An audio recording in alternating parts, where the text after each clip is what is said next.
La Total bloc d'information ñu soobu ci waxtaan wi tey li ñuy waxtaanee mu ngi jëm ci saafara suñu yaakaar ci mbirum mbënd mi ci Sénégal jamono ji rawatina ginnaaw taw week-end bi ñu génn ak tolof-tolof yi mu jur lu toll daanaka ci juróom-benn doomu aadama ñàkk nañ ci seen bakkan ci lu ni méngool njiitu réew mi jamono ji si daje ak mbooleem ñi mu ko séqal ci ab gouvernement am war a jël kàddu bu 20h jotee incha allah ñun ñu suma waxtaan wi ginnaaw xibaar ñu dellu soog moom.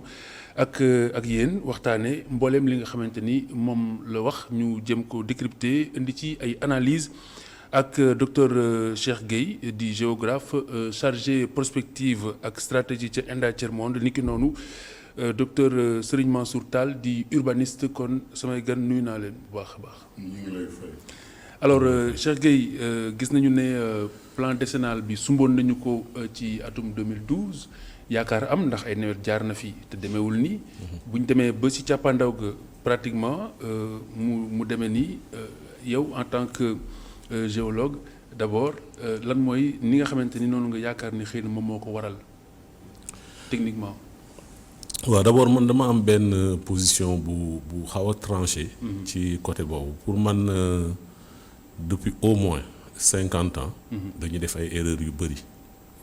erreur yooyu nag moom la ñuy fay bi tamit du doon loo xam ne day gaaw donc plan décennal dañu wax pour 10 ans la pour mu ñu résorber cas yi nga xam ne ñoo gën a grave wala problème yi nga xam ne ñoo gën a grave mais pour ñu régler problème mu inondation Sénégal loolu même siècle doyu ci parce que bu ñu ko waree régler dafa war a am nu ñu jànge ak nu ñuy tabaxee suñuy dëkk te loolu duggagul suñu ay jikko dëppoowul ak suñu cosaan dëkku taax ak aussi suñu doxalinu réew ak état bi ni muy organiser woo ak communauté yi ni ñuy organiser woo dëppoowul aussi ak gestion bi nga xamee ni moom la laaj pour que inondation dañ fi. très bien donc si tënk daal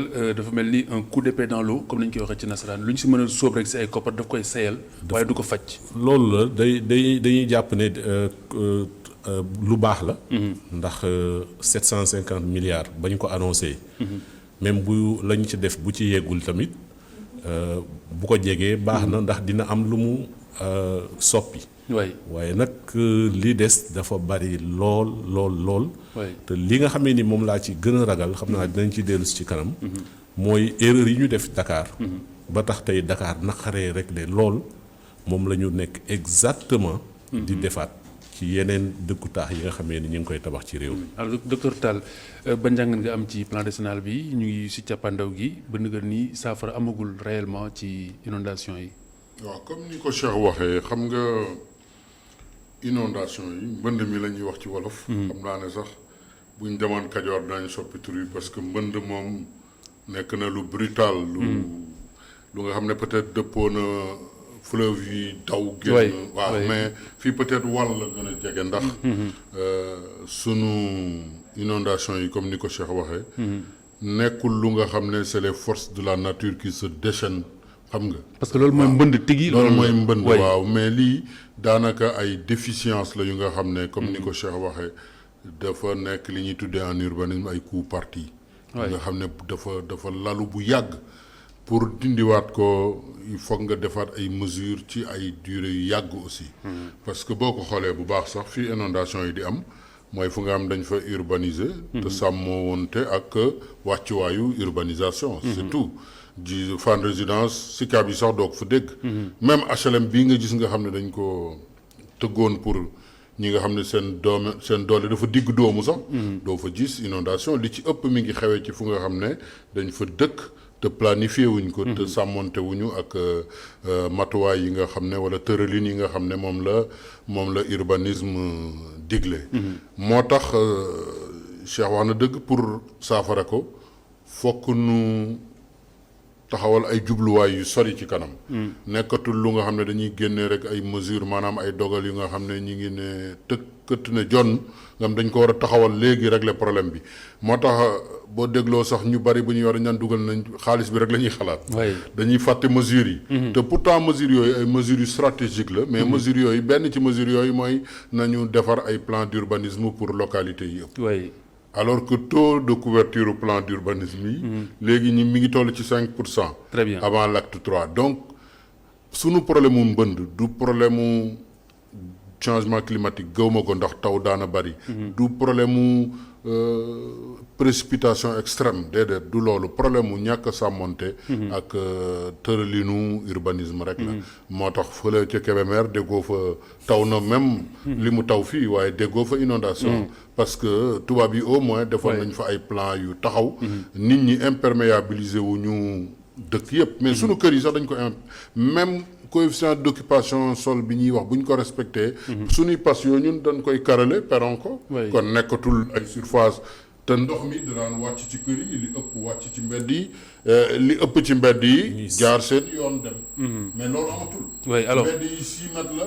tali nañ ko yi pavé nañ ko. ku nekk jëlaat nga ci 1 mètre yokk ci sa kër. biir kër yi lépp la ñu imperméabiliser.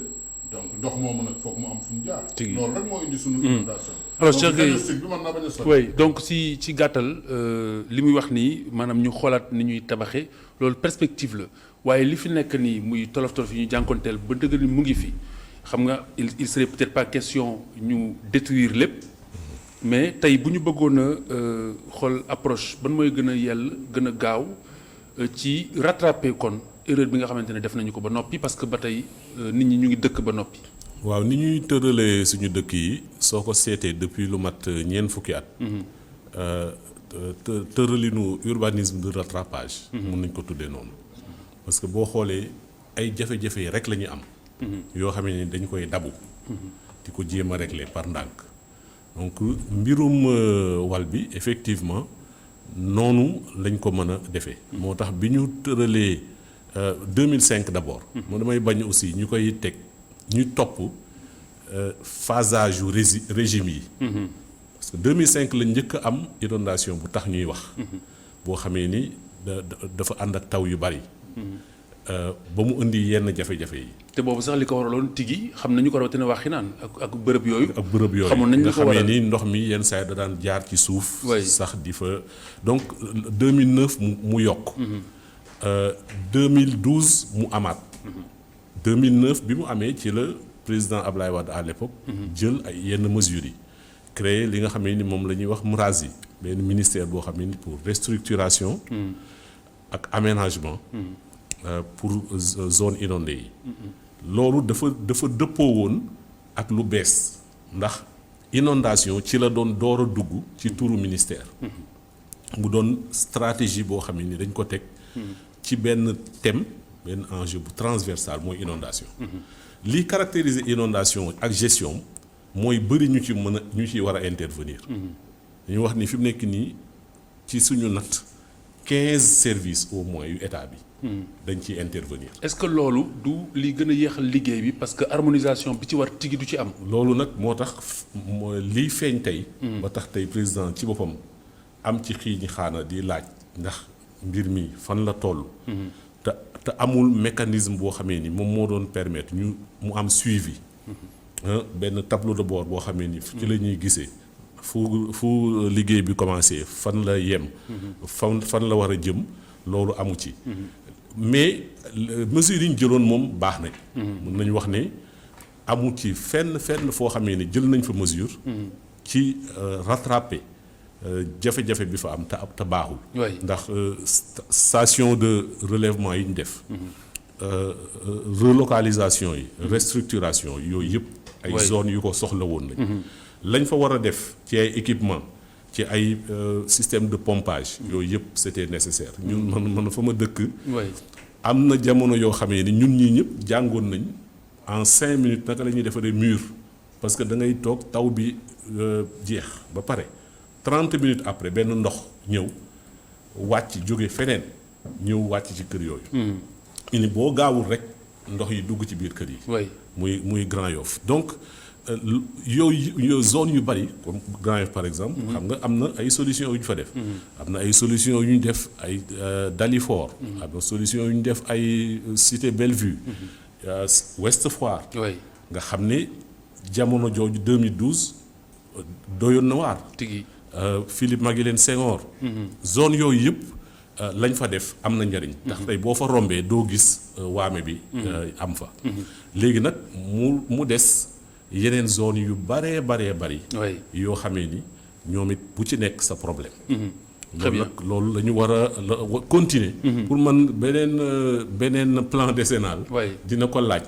sans doute pour encore résorber retard yi te ñu bañ a fàtte aussi. di refaire les mêmes erreurs ci zone de relocalisation yi. oui parce que jëlee ay nit feneen yóbbu leen fu gënul foo xamee ni waajaluñ ko. ñëw rek tabaxalaat leen seen kër yi. ñëwaat dem leen leen ñu dem am fa même problème yi. loolu mën na indi jafe-jafe. alors docteur Tall bu ñu demee si même lancé siège bu docteur Guèye ci politique de rattrapage bi au plan urbain tey jii fi ñu toll nii Sénégal bu ñu naree inscrire sur logique boobu parce que apparemment moo fi sës lan mooy war a doon priorité bi.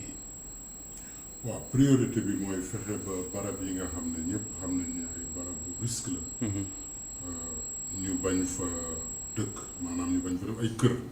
mais am na yeneen xeeti jëfandiku yu ñu ko mën def mën na nekk ay parc parce que boo xoolee lu tumuranke la ci sunu urbanisation. te parc yooyu rek du leen xool wala di fa doxantu. mais parc yooyu li ci ëpp dañu nekk aussi ay zone de captage yu téye ndox mi te loolu dañ ko xaw a sofantal boo xoolee Manhattan ndox mu bari bi taw dana dem ci fleuve bi mais dinañ ko utiliser waat ci lac yi nekk Central Park. donc loolu dafa nekk lu nga xam ne yàlla déjà moo ñu ko mooñaale woon fii dafa amoon ay succession de lacs yu nga xam ne. ñun danoo dem daal di koy terrasser daal di ci def te yàgg-yàgg. dégg ngeen wala fi wax ko ndox du bàyyi yoonam. tigi te taw yi ñuy wax du problème bi defe naa Cheikh xam na ne ñun amoon nañ benn leçon bu ñu jàngal ci université Pierre Michel moo ko daan jàngale moom borom xam-xam la bu nekkoon Strasbourg. fi ñu jànge man ak moom. waxoon après def ay études yu gudd ci ay siècle mu wane ne diggante 72 ak 90. moom sax lañ tuddee phase boobu ñu ne c'est la phase de saison sèche de Pierre Michel. wane woon na ne phase boobu phase bu tumuranke la woon ciy taw. mais bu ñu jógee ci phase boobu taw yi dafay dellusiwaat pour une durée plus longue. loolu ñëpp xam nañ ko géographie yëpp xam nañ la petite phase sèche. de Pierre Michel donc loolu ci wàllu xam-xam nekkul lu tumuranke. ci wàllu tëralin foofu la mbir yi sooxee. te tëralin yooyu nag ni ko Cheikh waxee dafa yàgg. te lu nu tabax ci ay siècle pour nga dindi ko ci benn 10 ans. maanaam fukki at dana jafe lool mais mën nañu teg ay matuwaay yu nga xam ne. dana ko mën a wàññi parce que inondation moom. xam-xam la prévenir. maanaam fexe ba luy ñëw ñu dabaatal ko. mais saafara wàññi lu nga xam ne bu ñëwee parce que risque zéro amul. bu ñëwee du metti ni mu war a méttee. parce que bu kenn dëkkul woon ci yoonu ndox tey. mën naa am ndox mi dana jaar am lu mu xaw a yóbbu. dana am ay dommages mais ay perte du bari. mais bu nit ñi nag dëkkee fi nga xam ne mooy maanaam fa lañ daan béy ceeb matul un siècle. c'est normal que mu am problème. très bien alors docteur Cheikh Guèye bu ñu xoolee ñaari aspect la ñuy relever muy ñaari aspect yoo xamante ni bu si nekk booy xool négligence la wala ñàkk a xam. benn aspect bi mooy investir les zones non aedificantes yi bërëb yoo xamante ni nit war faa sanc spécifiquement parce que xëy na dëkkuwaay bi du méngoo wala ndox wala yoonu ndox la. beneen bi mooy dañuy fausser les règles de construction maanaam sart yi nga xamante ne sañu war a sukkandiku ngir tabax dañu koy fausser ñaar yooyu boo ko xoolee ba noppi ba considérer ni bokk na ci facteurs yi ëpp solo si waral mbir mi ana kon fan la ñuy situer erreur de départ bi wala faute de départ bi ak nu ñu ko mën a corriger. waaw mooy je pense li ñu wax rek depuis sànq yaakaar naa faute de départ bi mooy planification. gis nga comme ni ko sëñ Mansour waxee xam naa tey loolu dina fi bari moo boobu ni ko sëñ Mansour waxee ba bi ñuy defar HLM yi. ak SICAP yi boobu ñu ngi doon respecter norme d'urbanisme yi. ci ginnaaw boobu nag ci la kër yooyu néew doole. nguur gi ne day joxe ay kër yoo xam ne da koy jox ay promoteur immobilier. so ci la ñu ubbee zone yu bari ay Liberté 6 extension ay foire li wër foire bi. li wër zone de captage ci lañ leen ubbee. bi ñu leen ubbee dañ leen jox ay nit. nit ñooñu ñu leen jox depuis boobu ci la ñu gëj a respecté li nga xam ni mooy norme d'urbanisme mooy balaa ngay tabax nga defar yoon wu ndox taw di jaar. yoon wu ndoxu mu salte di jaar te du ñu bokk.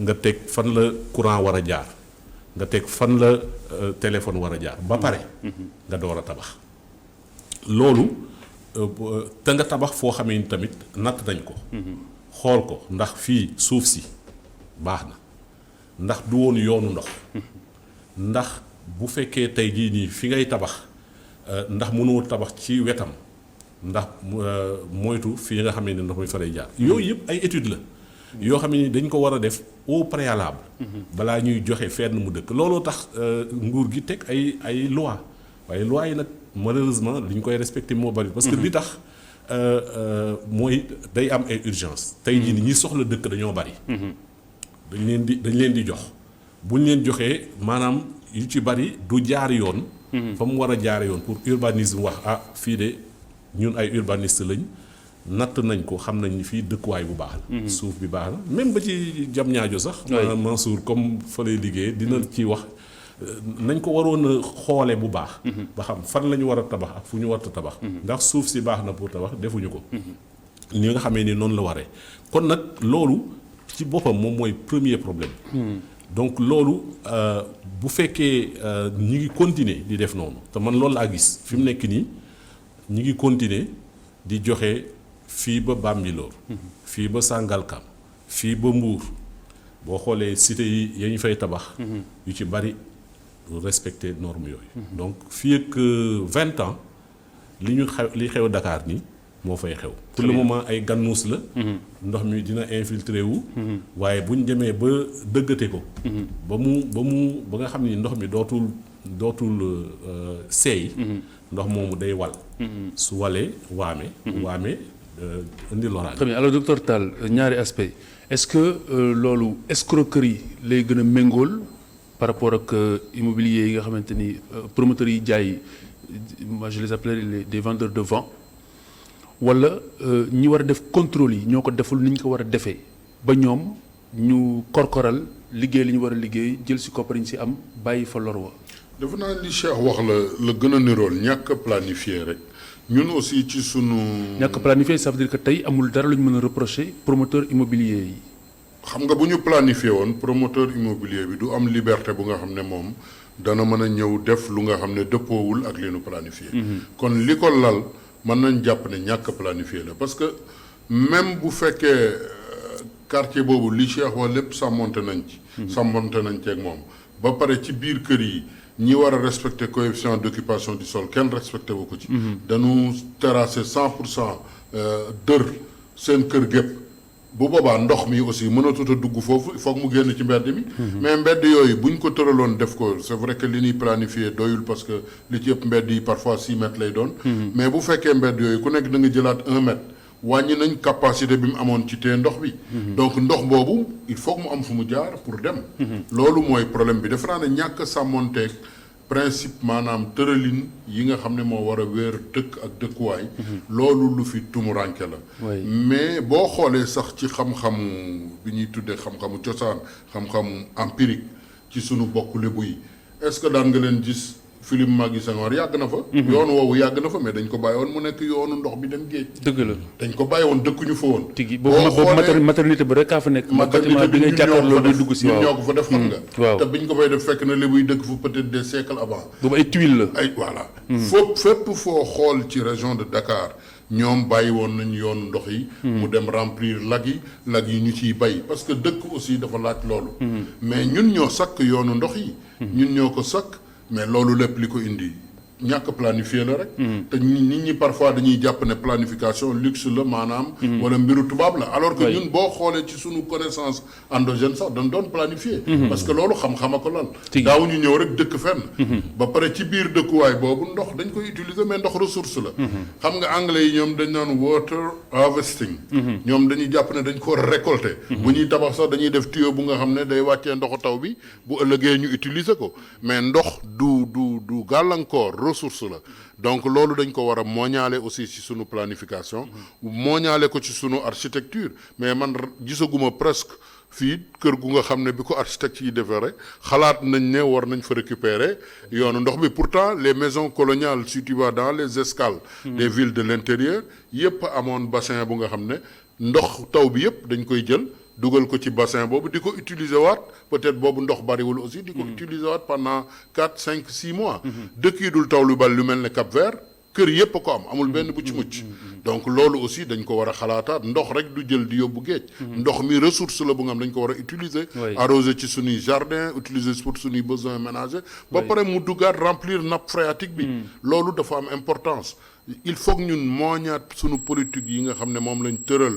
pour urbanisme ci wàllu urbanisme ak aménagement de territoire sax parce que Cheikh wax na ko nee na bu ñu deful ndànk problème yii ni jànkoonteel Dakar bala yàgg danañ ko jànkoonteel ci li ñuy tuddee triangle Dakar Thiès Mbour parce que fépp la ñuy imperméabiliser est-ce que xool nañ bassin yi nekk foofu est-ce que bàyyil nañu yoon bi est-ce que bàyyi nañ ndox yi fa nekk est-ce que waruñu ko aménager def ko ay espace yu nit ñi di doxantu en même temps muy téye ndox mi mais loolu lépp dafa laaj ay mesures yu nga am ay mesures stratégiques lañ maanaam dafay lalu ci pexe lalu ci tëralin du mais bu ñu jàppee rek ne am nañ nangami milliards daañu régler problème bi 720 milliards la ñuy wax waaye bu doon 100 milliards it du neex a régler parce que 40% logement yi nekk Dakar peut-être ci ay zones yu ñu mën a assimiler ay bidonville lañ très bien donc ñooñu mënuñu ko régler je suis sûr que boobu bu ñu defoon benn calcul bu ndaw dinañ xam ne 700 milliards sax mënu restructurer quartier yooyu oui alors docteur Guèye lan nga jàpp ne moo war a nekk priorité si bu ñu waree rattraper jafe-jafe nga xam def nañ ko ba pare fii mu toll nii jàpp naa ne continuer cartographie zone yi nga xam ne ñoom ñoo gën a menacé loolu moom moo ci jiitu parce que comme pas yi touché déjà mais yi nga xam ne nii yi nga xamee ni nii tey jii nii lii révélateur la nga bu amee taw bu fort dafa war a nekk révélateur fi mu nekk nii ñiy liggéey l'heure bi lañu war a liggéey daal di dem xool lan moo tax tel ak telle zone inondée buñ doon wut solution ban solution la ñuy wut pour ndox yooyu joxante loxo bay wuti géej loolu tey fi mu nekk nii plan Orsec bi mën na ko commencer ak ay pompage mais ñu commencer concevoir déjà di xalaat yan équipement yan infrastructure la ñuy def pour zone yooyu génn ci ndox mi génn ci bu taw ñëwatee taw boobu du fa des loolu pour man déjà moom mooy priorité bi évidemment fi mu toll nii nga xam ne nit ñu bari ñu ngi ci ay jafe-jafe génne ndox mi kër yi génne ko mbedd yi génne ko bërëb yi nga xam ne fa la taaw yu bari bu ñu fàtte écoles yi ñun defoon nañ benn cartographie boo ne au moins 108 écoles ci Dakar ndox bu amee tuuti yëpp inondé oui donc ak yenn bërëb yu bari yo pour le moment moom loolu moom kenn mais xanaa expertise u docteur Tall bi xanaa dañu ko soofantal wala ñu tumurankeel ko peut-être bon xam naa ni urbaniste yi nag parce que lu toll ni école boo koy tabax war nga sóoraale yu ni méngool mais moom la ñuy wax même équipement public c'est-à-dire que fi mu nekk nii ñi nga xamee ni nii ñi nga xamee ni hôpitaux yi yëpp ñi nga xamee ni nii ñoom bu fekkoon tey jii nii population yi ak ñiy def lotissement rek ñoom ñooy def erreur yooyu nga mën a wax mais man quand même damay sànni xeer yenn saay aussi ñi nga xam ne ñooy suñu service public yi parce que ñoom loolu ci ñoom la war a commencer ñoo war a joxe exemple waruñu tabax benn école benn dispensaire benn centre de santé wala kii ci foo xamee ni day taa mais moo lay won ne amul woon aussi benn cartographie boo xamee ni ñëpp ci la ñuy dëpp tënku nga xam ni dañoo ne cartographie nañ Dakar léegi fii mooy zone yi nga xamee ni nii moom day taa fii nga xamee ni taa bu bëri lay doon fii taa yu yem su ko defee fay de taa yu yem mën nañ ko wutal solution mais fay taalu bari ñu ne fii moom kenn du fi dëkk te wutal solution mooy def si koppar yi si war def ci mu doon lu ko jar mu doon lu ko jar ku fay képp koo xamee ni tey jox nañ la fa terrain wala ñu jox la ay terrain yoo war a lotir nga xam ne fii am na ay contraintes yooyu da nga ko war a régler xam nga tey jii nii autoroute à péage bi ñu demee ba ci biir ci lañ door a xam ne bu ñu ko tabaxee ni ñu ko war a tabaxee day am ay remontées. ndax dafa traverser lac bi nga xamee ni moo nekk buntu Pikine. ci la ñu commencé jël ay bâche jël ay mécanismes yoo xamee ni da koy pour imperméabiliser ko. yooyu yëpp tey jii nii même autoroute même train express régional bi loolu moo nar a tax mu cher. parce que gis nañ ne ndekete zone bi mu war a jaar pour dem ni suuf sa mel. day yokk dépenses yi ñu fa war a def. pour mu mën a nekk. pour mu mën a dëgër nekk ci suuf su dëgër. ñàkk a maîtriser suñu espace. loolu yëpp moo ko indi. te tey jii pourtant comme Mansour ni mu ko waxee maanaam am na ay études. ñun édité nañ benn livre boo xamee ni c'est sur les inondations à Dakar suñu benn collègue moo ko def. mu wone dem ci laboratoire français yi cartographier Dakar ba mu jeex. wone zone yi nga xam ne ni moom ku fa dëkk yàgg day tax. ala kulli xel alors xam nga fausse solution day am forcément boo aborder problème bi wala bu nga aborder faux problème fausse solution ngay am te tey boo xoolee li ci ëpp bu nawet bi di ñëw da ngay gis waa ONAS ñu génn curé nee ñu égout yeex yëpp yu ni méngool te bay wax assainissement ñu ci bari seen xel ci égout yi rek lay dem. ak lu jëm ci mbirum responsabilité nit ñi nga xam ne ñoom ñoo ciy def maanaam ay mbalit ak yu ni méngool ba muy téye ndox mi même si c'est un fait ñoom engagé wu nañ ne te def nañu ko sincèrement parce que gis nga communiqué nañ lu bari ci télévision yi ne ñu ngi curé yenn zones yi. mais ba tey loolu du solution. est-ce que kon du faux problème bu ñuy yóbbu ba tey ci fausse solution. non loolu activité normale la normalement pour préparer taw bi. ñoom war nañuy nettoyer seeni réseau nga xam ne ñoo ko moomal seen bopp.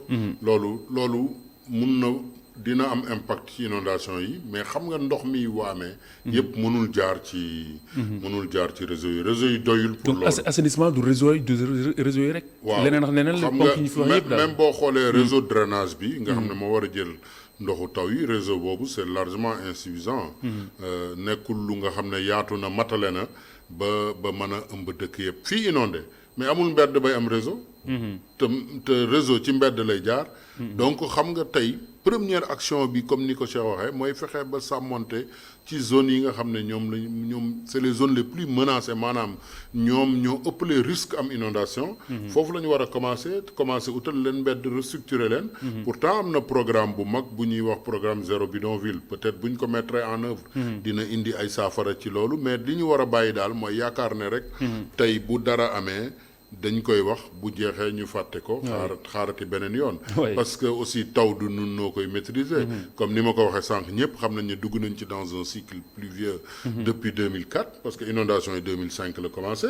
à l'époque ça ne touchait que 600 familles. aujourd'hui on parle de 60 000. donc c'est léegi lañ war a xalaat. xam ne sunu problème yëpp moo xam ci wàllu agriculture lépp bu ñu koy xool dañu war a xool fu sori. pour mën a saafara problème yi. mais bu fekkee dañu war a jàll rek lu ñëw ñu ne phase d'urgence bi lii la. bu ñu jógee phase d'urgence bi mu xaw a tane tuuti rek. ñu daal di xaw a fàtte affaire bi parce que. plan Orsec moom. daanaka aveu d'échec la. parce que boo xasee ba Orsec mooy organisation de secours. bu dara desee lu dul secours bu boobaa fi mu ne. sax da ngay wàññi jafe-jafe yi nekk ci dal ci kaw nit ñi rek. ndax ay sapeur pompier ak ay protection civile ak ñooy ñëw. mais ñun li ñuy wax wàllu tëralinu dëkk bi la tëralinu réew mi nga xam ne ba loolu duñ ci àggati mukk. def naa loolu mooy solo waxtaan. oui Cheikh Gueye parce que yenn saa yi dañ naan nit ñi la ñooy fatt égout yi ñooy te égout yi te. waaw ku nekk am na ci wàll. man damaa jàpp ne mbir mi mbirum communauté bi yëpp la. état bi am na ci wàll. mais communauté yi comme ni ñu ko waxee ci Covid bi. maanaam xeex bi balaa ñu koy gañe dëgg. il faut population yi tamit jàpp ci. quand même ñoom ñooy tabax ci yenn zones yi ñoo fay dëkk xaj na mun nañu ci bëri xamuñu walla ñàkk pexe.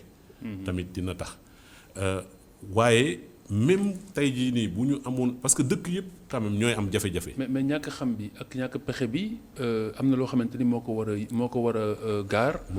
mooy l'application des règles. des lois.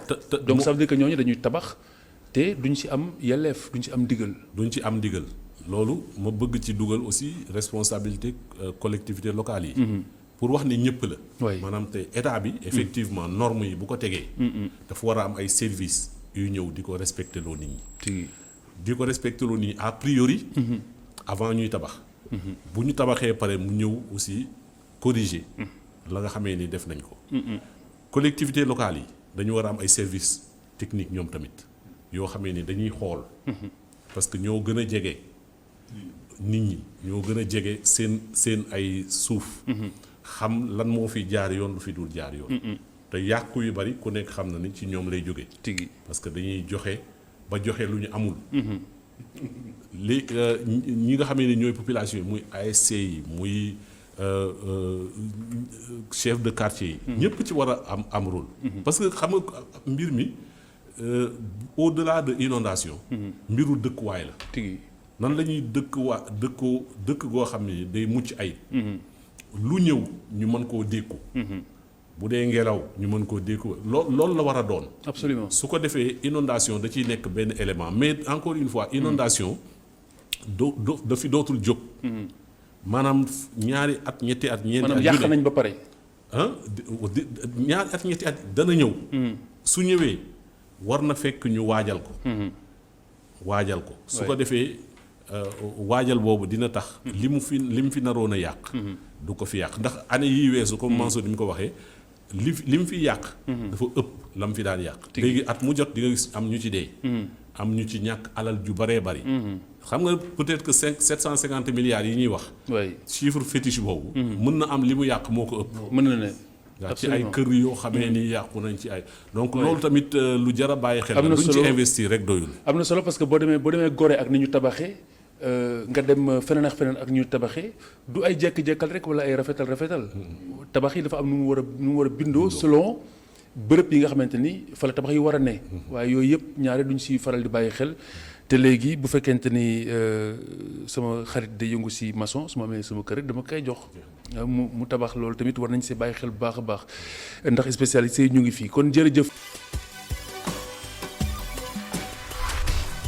njiitu réew mi Macky Sall doon wax ak askan wi li mu jukki moom président Macky Sall tàmbali na am njaal jëmee ko ci njabootuk juróom-benn doomu aadama yi nga xamante ni faatu nañu ci mbirum taw bi moom nag daanaka boo xoolee waxtaan wi ñu fi waxtaanoon sànq ci ay saafara wala bokk li sabab mbir mi yooyu rek la jukkiwaat ba mu des benn bu jëm ci mbirum changement climatique bi moom foofu la dérèglement climatique foofu la ko gën a féetale.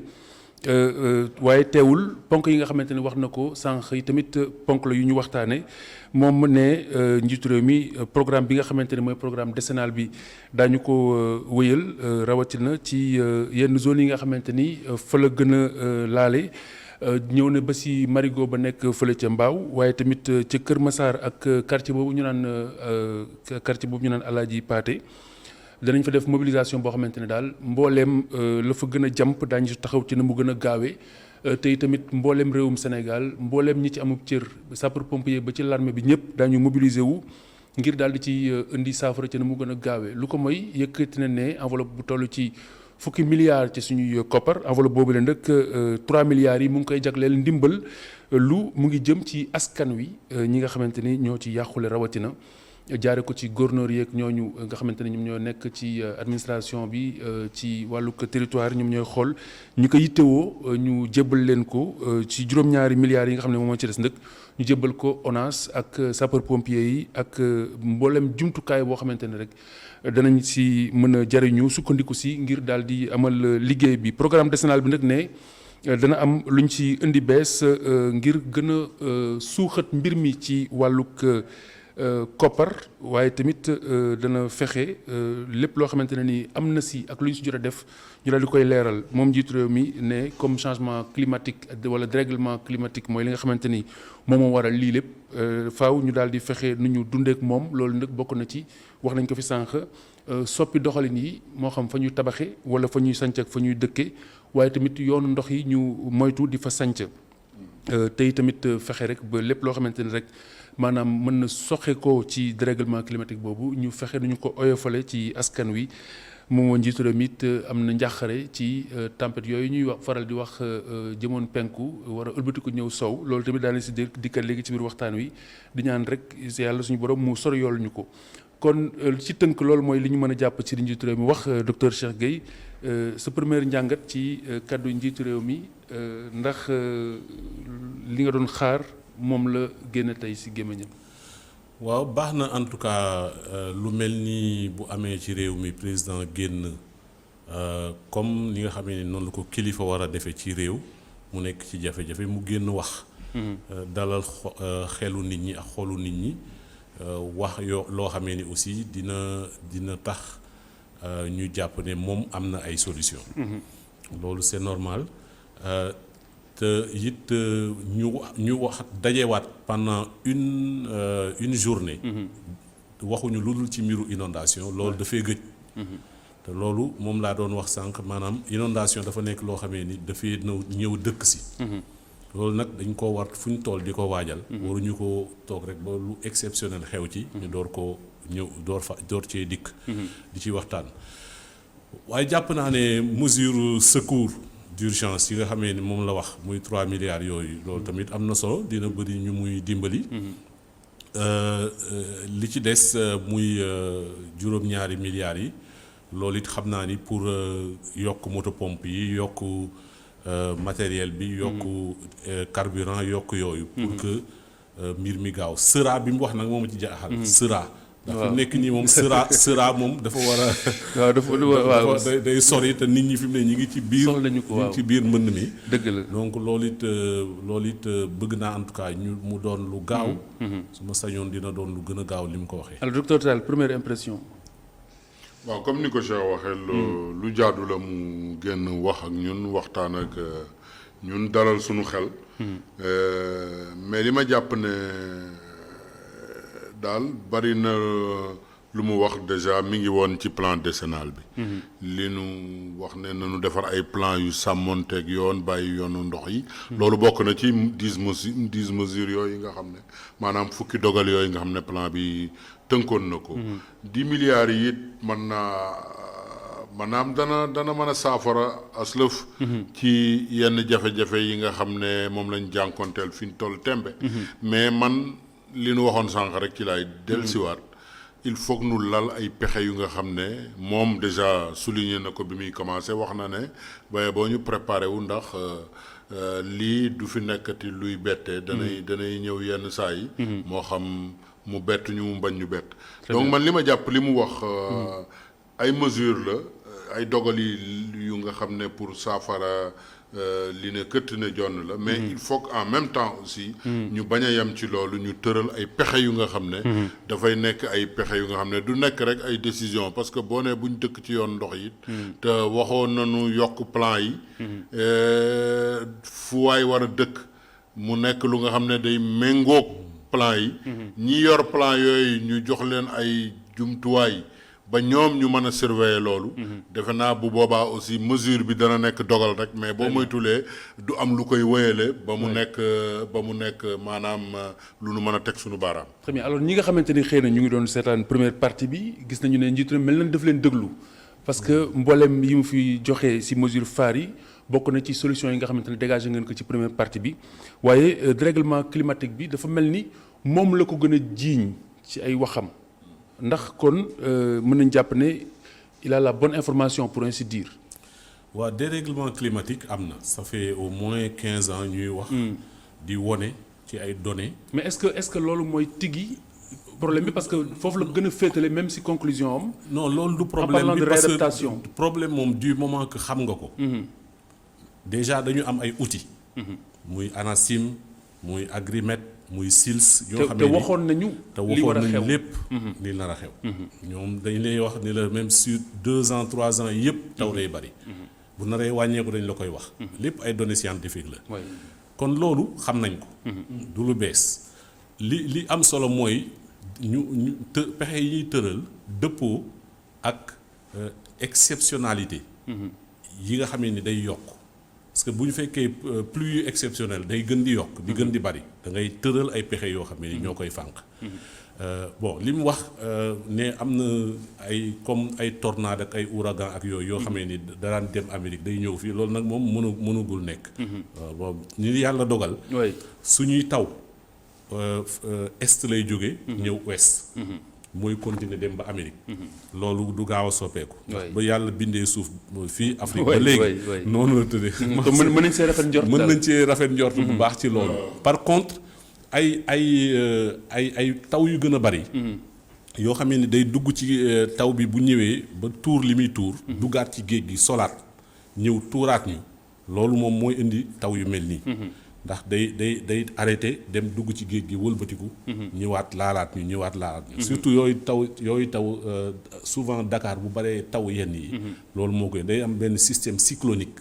bu ndaw moom mooy tourné waat. très bien di solaat ndox.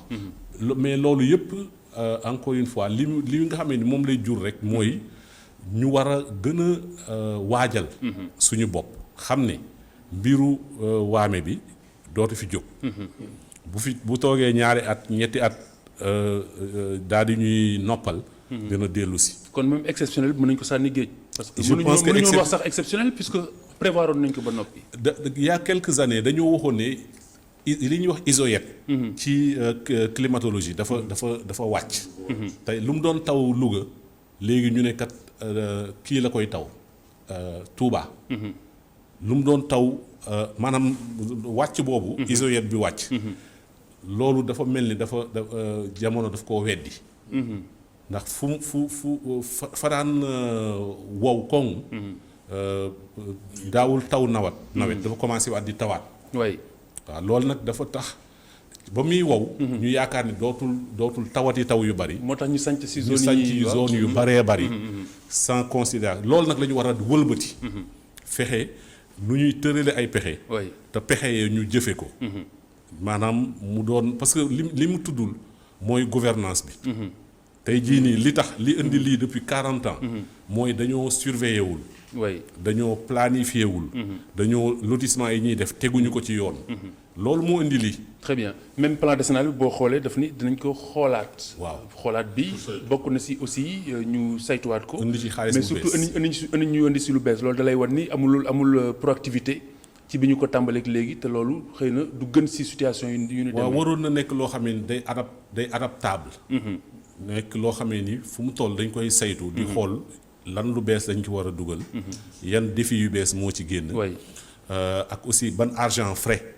lañ ciy dugal. parce que ñëpp yeggu ci mais. xam nañ ne 750 milliards demu ci. des na. la ca waroon dem ñu tegu ci nañ ko ci def. ba pare waajalaat yeneen. man jàpp naa ne loolu la ñu. alors docteur Tall mais surtout ci dérèglement climatique bi parce que ni ma waxee c'est un fait mais daf ci insister mel ni foofu la ko gën a féetalee noo ko jàngee parce que wax na ko en introduction ak en conclusion. man nag yaakaaruma ne foofu la coow li nekk parce que Cheikh peut-être dañ ko gën a xam ci Touba mais environnementaliste la au départ. ñun bindoon nañ benn këyit xam naa moom sax fàtte na ko. bu nga xam ne boobu kenn waxagul changement climatique. ñu nag sunu benn mag chercheur bu nekk IFAN. ñu koy wax Abdou Salam Fall. bokkoon nañ bind benn këyit à l'époque wane ne migration maanaam jóge ci kii li ko gën a lal. bokk na ci péjoration boobu sax kenn daawul wax changement climatique. mais péjoration des conditions climatiques lañ doon wax. loolu gëw ma ne. xam nga dañuy def rek bu amee lu ñu jaaxal rek ñu daal di tëgg benn concept rek dugal ci lépp. mais changement climatique aussi dafa am ay réalités. ñun wax naa ko sànq que bi ñuy jàng defe naa ne la petite phase sèche de Pierre Michel yàgg na. boobu ñëpp xamoon nañ ne 72 ba 84 10 ans yooyu. 20 ans yooyu dina am ay sécheresse 72 ba 84. petit ay phase yu ndaw la. mais ginnaaw phase yooyu day am ay phase pluvieuse. donc loolu paléoclimatologie génne na ko bu yàgg. mais loolu du problème bi parce que boo xoolee rek ñun géographe dañuy tàmm di comparer. lu tax par exemple Kébémer inondation yi metteewul noonu. c'est parce que dafa am ay mbedd amul bidonville. c'est parce que nit ñi seen biir kër déjà lii wàcc ci ndox ci seen bâtiment lépp. daanaka day desaat ci kër gi. nit ñi dañuy taataan ndox mi pour di ko réutiliser. donc fondement wu problème bi. du taw bi rek parce que taw mënul ñàkk à la kulli alin taw ressource la. donc problème bi c'est un problème d'urbanisme ñun amul ay dex yu wal. dugg ci kër yi déedéet taw bi rek la.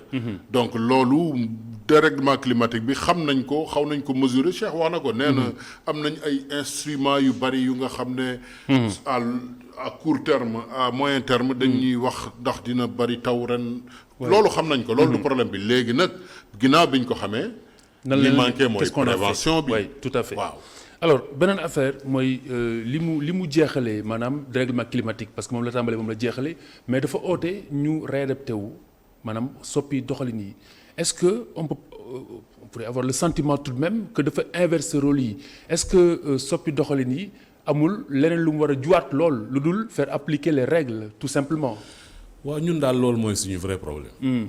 problème bi problème mu gouvernance la. maanaam ni nga xamee ni nii noonu la ñu war a tëralee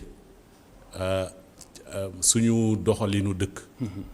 suñu tëralinu dëkkuwaay. waay ni tëggee suñu ay mbedd loolu yëpp am na ay loi ak ay règlement yu ko teg. institution yi ko war a saytu ñi ngi fi institution yooyu nag dañoo war a jël inondation mu doon li nga xam ne ni moo leen nas ñu fexe ñoom di daje di xalaat di tëral ay pexe yoo xam ne ni chaque année ñu koy adapté loolu la laaj maa ngi koy souligner sànq problème gouvernance bi foofu aussi la nekk maanaam mise en cohérence action yi nga xamee ni moom moo nekk ci différents surtout harmonisation yi tamit ak harmonisation surtout laa bëggoon wax parce que tey jii nii ministère de l'eau et de l'assainissement ministère aménagement du territoire ministère bi nga xamee ni moo yore collectivité locale ak ku nekk ak say démembrement yenn saa yi nga def remaniement démembrement bi jóge fii dem fee bi jóge fii dem fee te problème boo xamee ni moom du changer problème bi du changer yow ngay jël ay département di yóbbu fee mais donc loolu day déstabiliser stratégie bi moo tax ma doon convoqué sànq li ñu defoon benn ministère boo xam ne inondation lay lijjanti ñëpp di ñëw ci moom mu leen di coordonner pour réponse bi nekk réponse bu forte loolu ci boppam moom ci la ñu war a dellu si yaakaar naa bokk na ci mesures yi nga xamee ni ñi ngi ko koy recommander maanaam ñu delloo si benn ministère boo xam ni loolu lay lijjanti mais docteur est-ce que loolu du poser rek problème mu doxalinu autorité Sénégal lu si bari lu weesu nguur gi lu ko jiitu du ñu régler problème yi de façon structurelle mais buñ si tolloo rek la ñuy indi benn solution buñ si jógee jàll si leneen keneen bu ñëwee dindi ko teg leneen ak loolu également est-ce que dinañ sore waaw loolu daal mooy suñu moom topp yëf yi maanaam benn mbir jóg nga topp ko ba nga xam ni yegg na fa nga ci cëppaandaw ba fa mu jeexee loolu mooy suñu problème xam nga ñun suivi le suivi waaw ñun problème gouvernance moom la ñu am ci domaine yëpp ndax suñu soo gisee je pense loolu c'était aussi une explication suñu président Abdoulaye Wade par exemple bi mu ñëwee je pense que loo taxoon mu créer ay agence parce que agence dafa am logique bu muy doxee maanaam li nga xamee ni nii moom la ñu teg agence bi pour lii la agence boobu loolu lay lijjanti di ko topp ñi koy financer di ñëw di ko topp ñuy xool au jour le jour naka la ciy avancer bu problème booba jeexee agence ba jeex donc logique boobu quand même moom la suñu état ak suñu gouvernement war a gën a doxee je pense que modernisation bi ñu doon wax ci suñu état bi ak loolu foofu la war a jëm plus d'efficacité plus d'efficience très bien alors inversion rôle bi ndax yoonoon nga gisee bon peut-être du inversion rôle mais am na fu mu junj wax aussi ne dispositif de coordination bi te loolu dafay dem ci li Cheikh wax wàllu gouvernance coordination boobu effectivement posé na problème parce que boo xoolee inondation mi ngi nekkoon urbanisme yóbbu nañ ko assainissement est-ce que ñoom préparé woon nañ leen ci loolu parce que ñoom jusque là ay réseau lañ doon gérer ak ay infrastructure est-ce que coordination bi ci wàllu doxalin ci wàllu coordination ci wàllu boole xalaatu nit ñi est-ce que loolu waajoon nañ ko ñoom on ne sait pas donc à mon avis quel que soit financement yi ñu def quel que soit infrastructure yi ñuy tëgg bu fekkee amul coordination bu mën a dajale politique yooyu ba def leen comme li Cheikh wax jox leen cohérence maanaam jox leen ñu mën a àndandoo te duñ feqoo loolu bu amul toujours aussi xaalis bi dina bari. mais parfois impact bi day sooxe. Très bien. donc à mon avis bu nu situer responsabilité ne dérèglement la wala lii la déedéet ñëpp am nañ ci wàll. ñun ñi tabax imperméabilisé am nañ ci wàll parce que quand même code de l'urbanisme dafa leer dafa am ci sunu kër pourcentage bu nga xam ne lii da ngeen ko war a bàyyi mu nekk suuf. ñii defar tali yi am nañ ci wàll dañ leen wax ñu war a def aménagement paysager. loolu lépp dafa am effet ci ndox bi. pourquoi loolu lépp defuñ ko. c'est la question qu'on doit se poser. maanaam war nañu xoolaat loolu. parce que ndox dafa am fu muy jaar que ce soit à l'échelle nationale aménagement du territoire. am na lu mu tëgg. Très bien. à l'échelle des villes urbanisme am na lu mu tëgg. à l'échelle de la concession urbanisme ak architecture am na lu ñu tëgg. Très bien. loolu lépp nag dañu war a sàmmonteeg moom parce que loolu mooy solution durable. parce que mënuñu at mu ne ñu jëlaat 2 milliards ne nañ saafara lii wala nañ def lii. waxtu wi dem nañu mais juste ponk bi pour jeexal président de la république dafa mel ni koppar yi xelam dal na si en tout cas fi mu dugg parce que nee ne fi ñu si jot a yëngu boo fa jaaree doo fa gis li nga xamante ne moom la ñuy jooytu tey. ndax loolu mën nañu jàpp ne méngoo na ak la réalité sur le terrain tigi. non réalité bi sur le terrain tey soo koy wax. da nga naan fan la ñu construire terre bi ak ban impact la am. ci inondation yi. muy élément bu bees. muy élément bu bees boo xamee ni nekkul ci plan benn. ñoo ñëw rek teg ko. infrastructure Promoville. yi mu commencé. dañoo gas réew mi. fi mu nekk nii. defar ay tali yu bees defar loolu ci boppam bokk na ci cause yi. nañ ko wax.